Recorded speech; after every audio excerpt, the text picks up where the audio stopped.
Queridos, amém, queridos. Um bom dia a todos, como é bom estar na presença do Senhor. Essa palavra que eu quero trazer para vocês essa manhã me foi dada pelo Senhor em janeiro.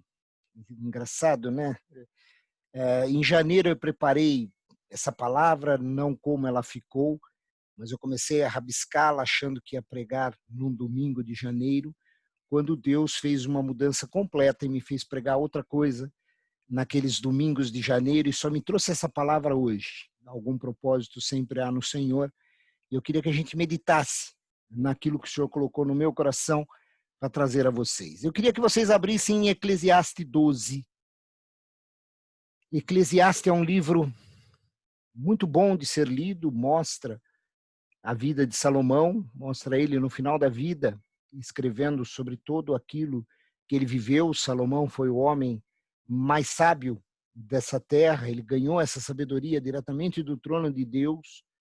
Porém, nós percebemos no livro de Eclesiastes que ele não fez bom uso dessa sabedoria. Na realidade, ele se deixou levar pelas riquezas, ele se deixou levar por tudo aquilo. O Eclesiastes 2 tem uma passagem muito interessante que eu gosto, que é Salomão dizendo tudo aquilo que os olhos deles viram, tudo aquilo que ele quis, tudo aquilo que ele cobiçou, nada disso ele se limitou, ele teve tudo aquilo que ele quis. E aí no final da vida, em Eclesiastes, ele escreve dando os últimos conselhos e sempre quando vem esses últimos conselhos são para nós ficarmos refletindo sobre eles. Porque o que eu vejo aqui é a vida de alguém que lá no final disse o seguinte: tudo que eu fiz foi vaidade, tudo que eu fiz foi buscar o meu próprio reconhecimento e nada disso valeu de fato. E em Eclesiastes 12, eu queria ler com vocês os versículos de 12 a 14, e eu queria que nós ministrássemos hoje de manhã sobre eles. Eclesiastes 12, no versículo 12, diz assim: Filho, há mais uma coisa que eu quero dizer. Os livros sempre continuarão a ser escritos. Estudar demais cansa a mente. De tudo que foi dito, a conclusão é essa: tema a Deus e obedeça aos seus mandamentos, porque foi para isso que fomos criados. Nós teremos de prestar contas a Deus de tudo o que fizemos e até daquilo que fizemos em segredo, seja o bem ou seja o mal. Amém, queridos? Muito bem. Quando eu leio esses versículos, eu queria refletir com vocês 3 pontos. Esses 3 pontos que me fizeram pensar bastante e às vezes elas estão remoendo no meu coração, e eu acho que quando Deus traz isso é para que a gente pare, pense e reflita sobre algumas atitudes. O primeiro ponto que eu quero ver com vocês é o que está escrito no versículo 12, que Salomão diz que muito é escrito. Quando ele está falando disso, se vocês pegarem no contexto do livro, vocês vão ver que ele está dizendo que muitas coisas são escritas a respeito de salvação e sobre Deus e sobre os seus caminhos. Queridos, os homens são hábeis em escrever muito sobre Deus. E é impressionante como os homens são hábeis em escrever sobre como Deus pensa. Vocês sabem que existem vários e vários livros que procuram induzir em nós uma imagem de Deus, segundo a visão do autor. Existem alguns bons livros que merecem ser lidos, alguns bons autores, alguns autores sérios. Porém, existem outros que levam as pessoas a caminhos distantes do Senhor, fazendo com que as pessoas desenvolvam uma imagem de um Deus totalmente antagônico do que vemos na Bíblia. Precisamos tomar cuidado com isso. Mesmo dentro do mundo chamado evangélico, infelizmente vemos isso.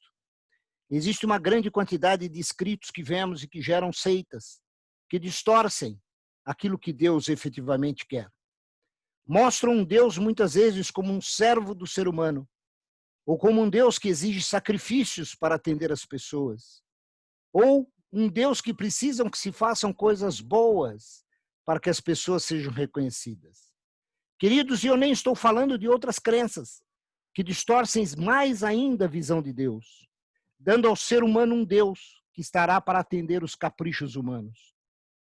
Queridos, e o que falar dos livros que ensinam que dependemos somente de nós para buscarmos o reino eterno? Vocês já viram isso? Livros que dizem que basta sermos bons e fazermos o que é bom, que alcançamos um status que nos permite uma vida melhor do que essa. Salomão, quando escreve o versículo 12, que nós acabamos de ler, ele foi claro. Muito será produzido, mas cuidado. Estudar demais vai fazer a mente cansar. E com a mente cansada, nós vamos ver as verdades do Deus verdadeiro, queridos. 1 João 4:1, João escreve assim: amados, não deis créditos a qualquer espírito. Antes, porém, avaliai com cuidado se os espíritos procedem de Deus. Porquanto muitos falsos profetas têm saído pelo mundo. Muitos falsos profetas têm falado muitas coisas sobre Deus, que estão levando a humanidade a caminhos completamente diferentes. Nós temos que tomar cuidado, queridos. Muitas pessoas esquecem o que Jesus disse lá em Mateus 7, no versículo 13 e no versículo 14, quando ele diz: entrai pela porta estreita, pois larga é a porta e amplo o caminho que levam à perdição. E muitos são os que entram por esse caminho, porque estreita é a porta e difícil o caminho que conduz à vida. Apenas uns poucos encontram esse caminho. Pelo fruto se conhece a árvore. Queridos, cuidado. Existem muitos ensinamentos que distorcem a verdade de Deus e que nos fazem andar por portas largas e nos fazem perder a visão de que o caminho do Evangelho é um caminho estreito, mas é um caminho estreito para o nosso bem. É um caminho estreito que nos leva à vitória no final dele. É um caminho estreito que nos fazem ver a presença de Jesus nas nossas vidas. Cuidado para não serem enganados com os caminhos largos, queridos. Os caminhos que trazem paz ao nosso coração, mas não uma paz que vem do reino. Uma paz fantasiosa. Uma paz que diz que nós somos capazes de chegarmos a Deus por nós mesmos. Cuidado com isso. Cuidado, queridos. O segundo ponto que eu vejo está no versículo 13. Quando Salomão diz no versículo 13, que ele diz: de tudo o que foi dito, a conclusão é essa: tema a Deus e obedeça os seus mandamentos, porque foi para isso que fomos criados. Sabe quando eu leio isso que me remete, queridos? Isso me remete ao nosso livre-arbítrio. Eu penso claramente que Salomão chegou a uma conclusão fruto do que ele viveu, e por isso ele pôde escrever com autoridade. Ele está escrevendo para nós o seguinte: eu pude fazer o que eu quis, mas a única coisa que vale na vida é me render completamente a Deus. Queridos, ele escreve que isso tem que ser uma decisão. Por isso que me remete ao livre-arbítrio. Sabe por quê? Porque isso é uma decisão nossa. Nós precisamos decidir que queremos nos render a Deus. Salomão chegou a essa conclusão depois de tudo que ele passou na vida. De tudo que ele passou, que ele viveu, que ele sentiu, que ele sofreu. A grande presença que ele sentiu de Deus quando ele teve aquele sonho, e Deus pergunta para ele o que ele quer. E ele diz: eu não quero nada além de sabedoria para conduzir o seu povo. O seu povo. E Deus falou: Salomão, que coisa linda que você me pediu. Então, porque você só pediu capacidade de dirigir o meu povo, eu te darei muito mais do que isso. Você será um homem próspero, o mais próspero dessa terra. E não haverá lutas durante o seu reinado, você terá um reinado de paz. E quando nós lemos os últimos versículos de Eclesiastes, nós vemos um homem que está dizendo para nós: eu tive o poder de escolher e escolhi errado. E nós, queridos? E nós como temos escolhido? Como nós temos feito uso do livre-arbítrio que Deus deu para nós? Queridos, eu vejo muitas pessoas usando o livre-arbítrio para fazerem o que quiserem, como se não houvessem consequências naquilo que eles estão fazendo. Eu vejo que muitos que olham o que foi escrito em livros feitos por homens e procuram justificar que vão além do que está na Bíblia, só para acalmar o seu coração e justificar aquilo que eles querem. Queridos, a quantidade de pessoas que buscam a Deus em vários caminhos, achando que Ele estará lá, e que no final irá aceitar tudo que é feito pela vida eterna. Que engano que essas pessoas estão passando. Que engano, queridos. Sabe por que Deus nos deu o livre-arbítrio? Porque o livre-arbítrio deveria ser usado para nosso crescimento, deveria ser usado para nosso amadurecimento e não para justificar os nossos erros. Nós crescemos como somos confrontados. Quando nós somos confrontados com o nosso querer e nós percebemos que o querer de Deus é melhor para as nossas vidas, nós crescemos. Crescemos em maturidade, crescemos em sabedoria, crescemos como pessoa. Deus nos concedeu isso livremente.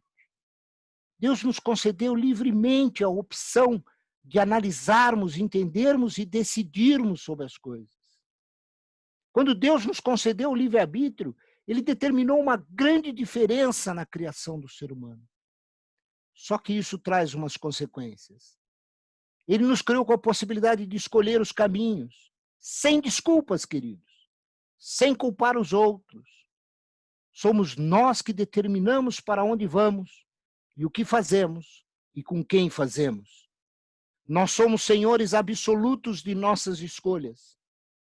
E eu vou dizer uma coisa, dessa responsabilidade, dos caminhos escolhidos, das ações tomadas, é que nós teremos que nos justificar na presença de Deus.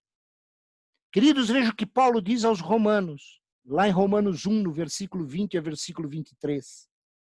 Desde que o céu criou, desde que Deus criou o mundo, as suas qualidades invisíveis, isto é, o seu poder eterno e a sua natureza divina, tem sido vista claramente.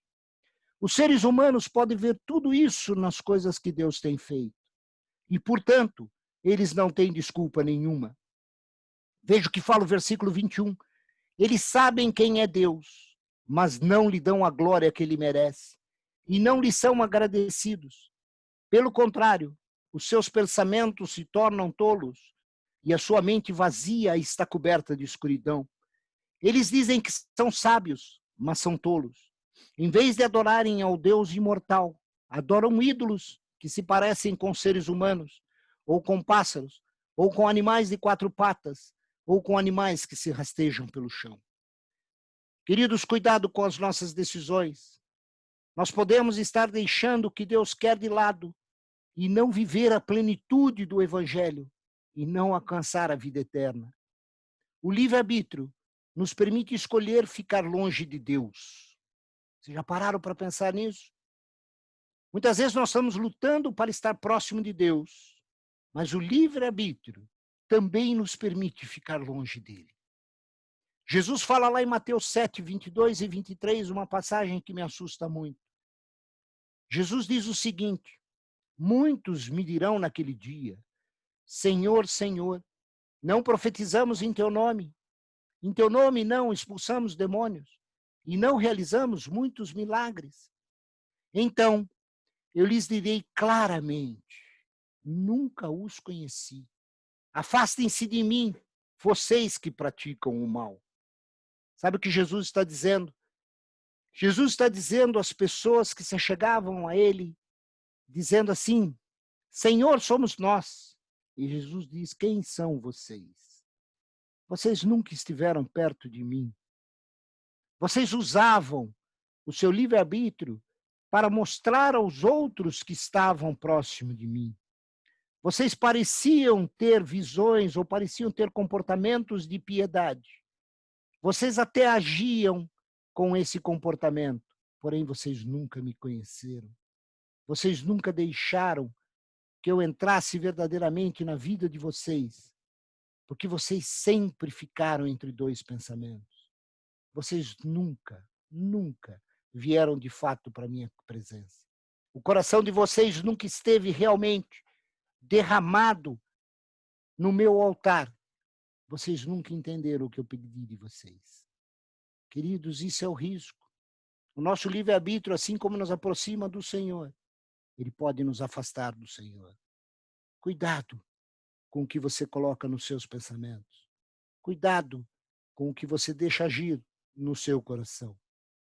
O terceiro ponto que eu vejo é que esse versículo que nós acabamos de ler, o terceiro ponto no versículo 14, diz uma coisa impressionante para nós. Ele diz assim, nós teremos de prestar contas a Deus de tudo o que fizemos, e até daquilo que fizemos em segredo, seja para o bem ou seja para o mal. Querido, sabe o que isso significa? Significa que um dia nós iremos estar na presença do Senhor. Sabe o que isso significa? Que toda a humanidade, independente de crer ou não crer em Deus, um dia estará na presença dele. Todos nós um dia compareceremos na presença do Senhor, o Senhor Deus Todo-Poderoso, para prestar a Ele explicações sobre a nossa vida. Cuidado, queridos. Não se trata somente de crer ou não crer, porque muitos pensam que adoram a Deus de outras formas, que não pela fé em Jesus Cristo. Ou seja, vocês já ouviram aquela expressão que o mundo diz, que todos os caminhos levam ao Senhor? Eles estão absolutamente certos. Porque o que nós acabamos de ler mostra que todos os caminhos levam ao Senhor, mas levam para serem julgados pelas nossas atitudes. Dizer que todos os caminhos levam a Deus e que, portanto, Deus aceita as coisas de qualquer maneira, isso que é uma tremenda mentira. É isso que nós vemos o mundo hoje se perdendo, e muita gente se perdendo nos seus pensamentos, porque eles dizem, não, lá no final Deus vai aceitar todas as coisas. Deus conhece o meu coração. Eu não preciso ficar fazendo, eu sou uma boa pessoa. Queridos, cuidado. O versículo 12 que nós lemos, Salomão diz que muitas coisas seriam escritas, mas cuidado, porque isso cansaria a nossa cabeça, a nossa mente. Sabe o que é essa visão de que tudo leva ao Senhor e que no Senhor, no final, o Senhor tolera todas as coisas? Isso é uma tremenda mentira, colocada pelo inimigo de nossas almas, no coração de pessoas afastadas de Deus, e que escreveram coisas que fez o homem buscar o que lhe agradava, e não a presença verdadeira de Deus. E essas pessoas que escreveram essas coisas, essas verdadeiras mentiras, enganaram a muitos. E a palavra diz que apareceriam muitos que enganariam o povo de Deus e distorcem a verdade. E colocam um Deus que é um Deus que nem liga para o que o homem faça, porque no final todos estarão com ele. Mentira, queridos. Cuidado. Querem ver como isso é mentira? Jeremias 10, no versículo 1 ao versículo 12. Deus diz isso claramente. Olha o que o Deus está dizendo ao povo de Israel e a nós, porque hoje nós somos o povo de Israel. Jeremias 10, o Senhor diz assim: ouçam o que o Senhor diz a vocês, ó comunidade de Israel. Assim diz o Senhor: não aprendam as práticas das nações, nem se assustem com os sinais dos céus, embora as nações se assustem com eles. Os costumes religiosos das nações são inúteis. Corta-se uma árvore da floresta, um artesão a modela com o seu formão. Enfeitam-na com prata e ouro, prendendo tudo com pregos e martelos para que não balance. Como um espantalho numa plantação de pepinos, os ídolos são incapazes de falar e têm que ser transportados porque não conseguem andar. Não tenham medo deles, pois não podem fazer nem mal nem bem. Não há absolutamente ninguém comparável a ti, ó Senhor. Tu és grande, grande é o poder do teu nome. Quem não temerá, ó Rei de Israel? Esse temor te é devido. Entre todos os sábios das nações e entre todos os seus reinos, não há absolutamente ninguém comparável a ti. São todos insensatos e tolos. Querem ser ensinados por ídolos inúteis. Os deuses deles não passam de madeira. Prata batida é trazida de Tarsis e ouro de Ufaz. A obra do artesão e do ourives é vestida de azul e de púrpura. Tudo não passa de obra de hábeis artesãos. Mas o Senhor é o Deus verdadeiro. Ele é o Deus vivo, o Rei eterno. Quando ele se ira, a terra treme. As nações não podem suportar o seu furor. Digam-lhes isso. Esses deuses que não fizeram nem os céus nem a terra, desaparecerão da terra e de debaixo dos céus. Queridos, quando nós lemos isso, nós percebemos claramente que só existe um Criador, só existe um Eu Sou, só Ele tem todo o poder. Sejam as nossas ações boas ou ruins, sejam nossas ações feitas de uma maneira certa ou errada, sejam as nossas ações decididas ou não, elas nos colocarão na presença de Deus. E nesse dia haverá juízo sobre a nossa vida. Queridos, quando eu ouço as pessoas dizerem que não se preocupam com igreja, não se preocupam com religião, porque o que é isso? Qualquer crença vai nos levar a Deus, eu percebo o quanto o diabo tem cegado o ensinamento das pessoas. O quanto o diabo tem cegado claramente a visão para nos impedir de ver o Deus verdadeiro. Uma grande multidão está pelo mundo acreditando verdadeiramente que elas vão ver Deus por qualquer caminho que tomem. E como nós vimos, o pior de tudo é que elas estão certas. Elas verão a Deus. Mas nesse caso, para serem julgados. E só existirá duas sentenças. Ou nós viveremos a eternidade com Deus, e na sua plenitude, e na sua companhia, ou nós viveremos a eternidade sem a presença de Deus. Como a palavra diz, num lugar onde existem dores e rangeres de dente. Queridos, temos que tomar cuidado. Filipenses 2, 9 e 10 diz assim: por isso também Deus o exaltou sobremaneira e lhe deu o nome que está acima de todo nome, para que o nome de Jesus se dobre todo o joelho, nos céus e na terra e debaixo da terra. E toda língua confesse que Jesus Cristo é Senhor, para a glória de Deus Pai. Deixa-me dizer uma coisa muito clara. Só existe um caminho que te leva à vida eterna. Só existe um caminho que vai te fazer ter a plenitude da presença do Senhor. E esse caminho chama-se Jesus Cristo de Nazaré. Só através do entendimento de quem é Jesus, só através de uma vida rendida a Jesus, é que nós vamos ver a Deus da maneira correta. Cuidado, queridos. Não são todos os caminhos que levam a Deus. Só um caminho leva verdadeiramente a Deus. E o nosso livre-arbítrio tem que entender isso.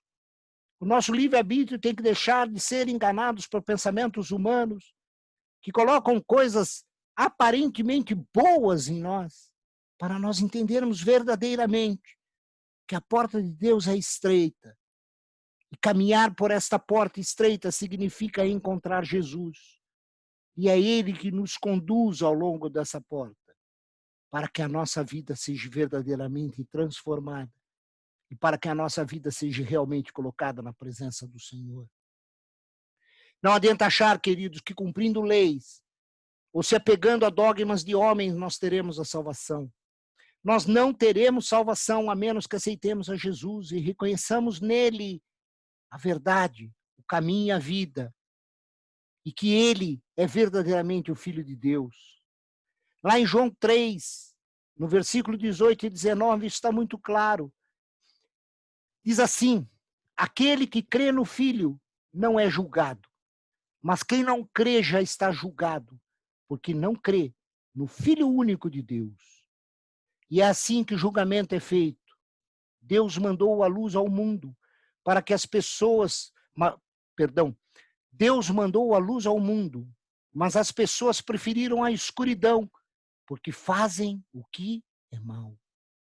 Jesus é a única forma de nós termos a luz de Deus nas nossas vidas. Jesus, quando está dando as últimas instruções aos discípulos, logo depois da ceia que eles fizeram, ele fala abertamente quem ele é. João 14, versículos 6 e 7, Jesus diz: eu sou o caminho, a verdade e a vida. Ninguém pode chegar ao Pai a não ser por mim. Se vocês realmente me conhecessem, então saberiam quem é o meu Pai.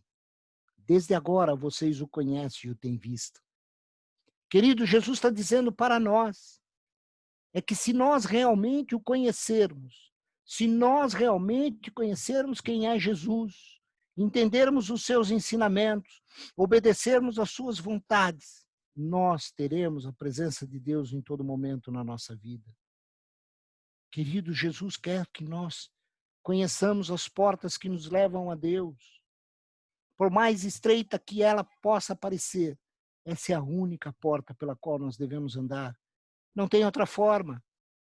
Jesus ainda fala lá em João 14, no versículo 23, ele diz assim, Jesus respondeu, a pessoa que me ama obedecerá à minha mensagem, e o meu Pai a amará, e o meu Pai e eu viremos viver com ela.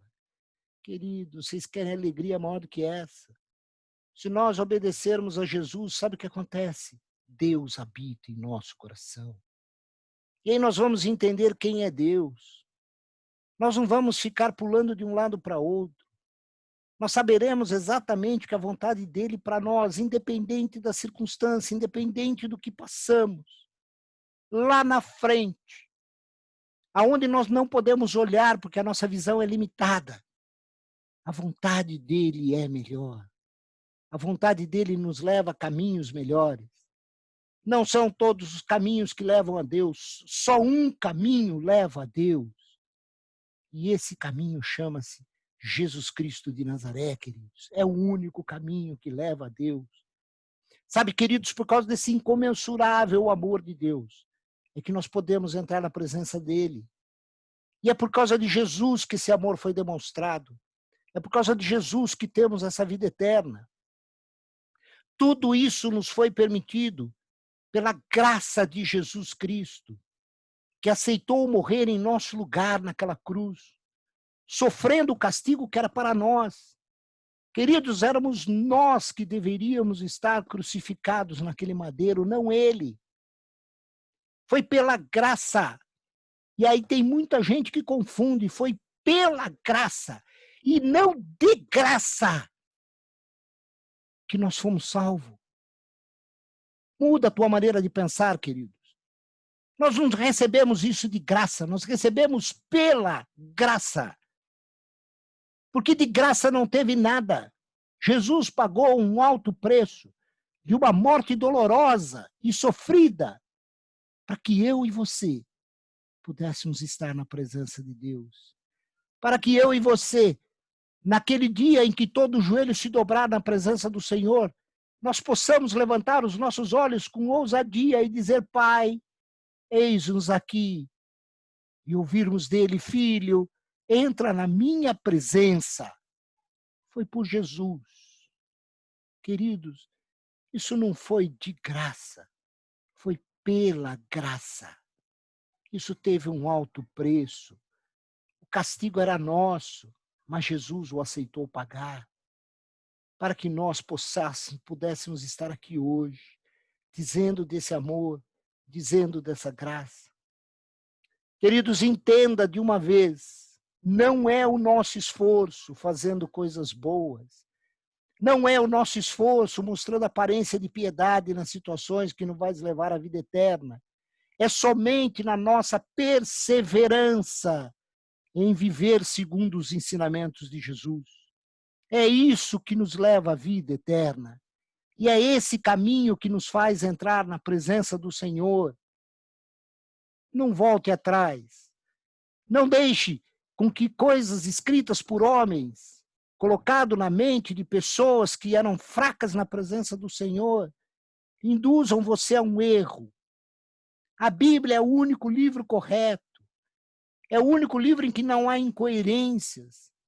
É o único livro que mostra a vontade de Deus para a nossa vida. Não permita que o seu livre-arbítrio lhe leve você a pensar de forma diferente.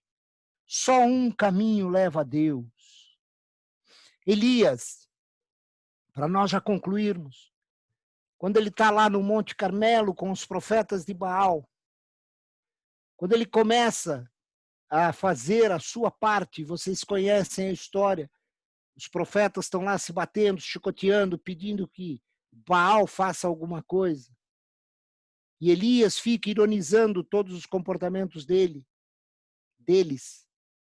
Mas ele diz uma coisa ao povo um pouco antes dele fazer o milagre que ele fez.